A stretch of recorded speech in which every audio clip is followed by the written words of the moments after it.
Hello, my name is Adam. I'm going to be shooting a series of videos regarding the wild edibles here in Northern California.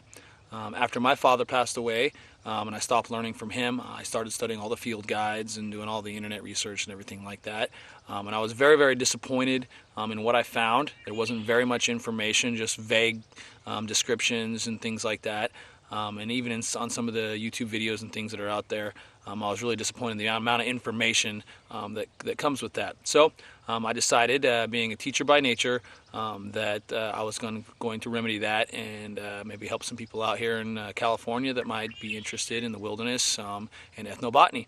So we're going to be starting off here in a few minutes, so stick with me, and I hope you can learn something. Okay, we're going to begin our meal today with the cattail. Every naturalist's favorite wild edible. The reason it's their favorite is because, it's virtually edible any time of year, depending on obviously what time of year that is.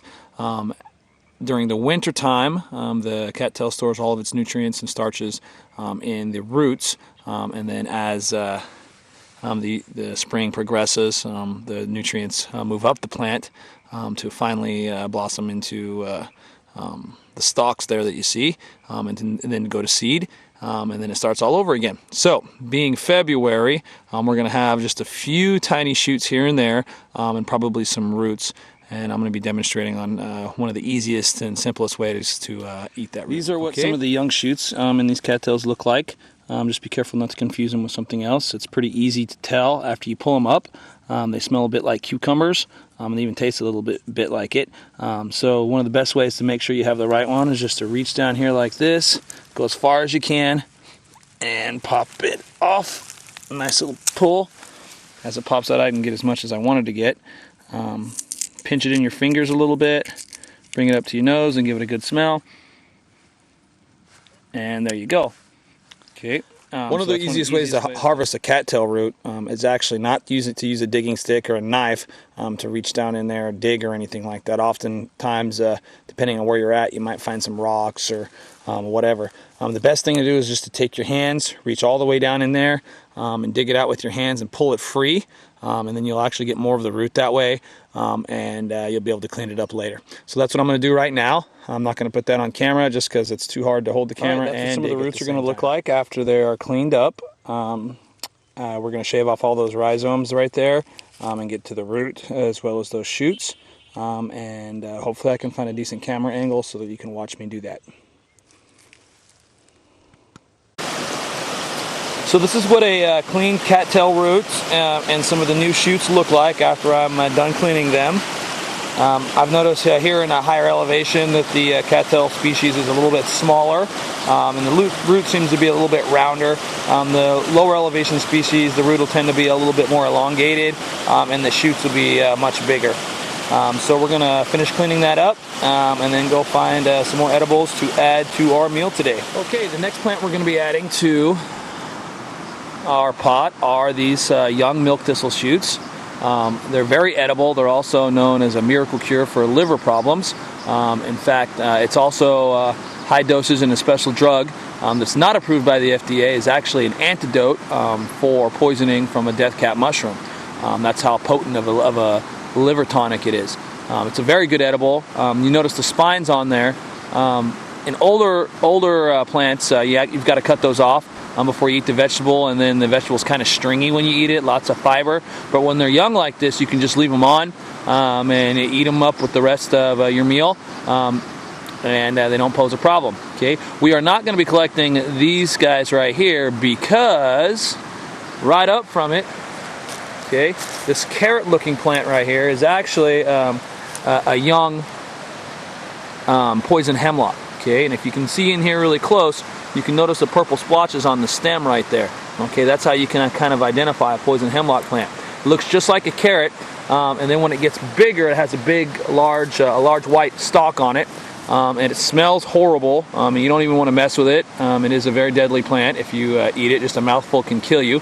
So just make sure you stay away from that. I personally never collect edibles when they're right next to poison plants, just to stay on the safe side. I have two little boys I have to go home to. If you do find a carrot-looking plant and you want to know if it is a wild carrot or a Queen Anne's lace, we'll talk about that later. If you look on the stems on here, normally Queen Anne's lace will have a hairy stem. If you notice, I don't know if you can see it on camera or not, there are no hairs on the stems here.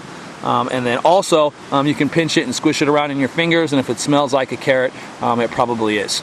Okay, let's continue on harvesting some milk thistle. This actually happens to be a Queen Anne's lace old stalk from last year. If you look down towards the bottom of it, there's nothing growing as of yet. Queen Anne's lace has not started to come in. Also known as a wild carrot. We will be talking about this plant in future segments, so we'll remember that spot. But just a note of caution, this is actually only about 10 yards from the poison hemlock that we videoed earlier. Obviously you wouldn't want to mistake the two, and they actually look very similar. So double check your field guides and make sure you know exactly what you're doing before you ever put a wild food into your here's an excellent small patch of crowded out milk thistle, so we will be harvesting from there. We will not be harming the patch here. In fact, we'll be thinning it out and gardening it a little bit. So I'll show you what to do with these later after I cut them out of the ground. It is okay in the young plants to go ahead and harvest the root and all, and later in the year we'll show you how to actually eat part of the stalk. Alright, let's take a look at these guys here. Okay, this right here is a young milk thistle plant. I'll be cleaning it up later. If you notice the white veins running through here, that identifies it as the milk thistle.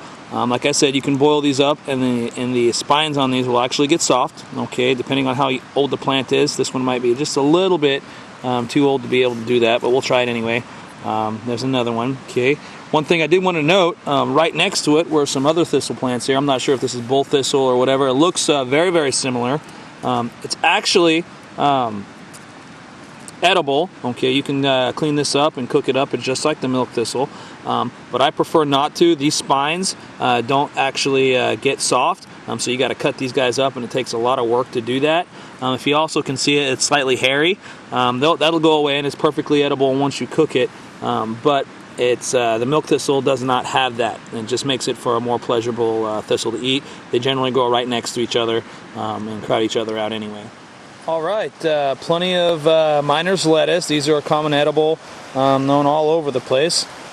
Here in Northern California, they're generally under oak trees and grassy areas. As long as you can avoid as long as you can avoid the star thistle that has invaded our area, you can generally find miner's lettuce through most of the winter and into the spring, even early parts of the summer. If you look down there, there's quite a bit of milk thistle and everything growing next to that small stream. The larger specimens, like we talked about earlier, they're a great vegetable. There's one right there after you cut the spines off and everything. But we're not going to collect the larger specimens today. I prefer the young ones. We are going to be collecting a host of the miner's lettuce. Okay, we stumbled into some plantain here. It's a great leafy edible, something like spinach. It has a slight nutty flavor to it. It's a little tiny bit bitter, but after you cook it, it goes away and it mixes well with other tastes of some of your other edibles. We're going to collect quite a bit of it and add it to our pot today. Just a quick note, it makes a great tea for anti-congestion and making your throat feel better. I usually brew up a tea of plantain from my yard. It probably grows in your yard too. When I feel like a sore throat or a cold is coming on, and then I go ahead and eat the vegetable afterwards, and it usually does the trick. Okay, we found some curled dock. These are a really great wild edible. They do contain a lot of oxalic acid, so you wouldn't want to overeat them or risk gallstones or kidney stones. But they do provide a very nice tangy taste to the food that you're eating, which complements some of the other foods very, very well. We'll collect a few leaves of these. Just a quick note, the root has also been known to be edible, although it is extremely high content in vitamin A, so usually I'll just cut up a couple pieces of it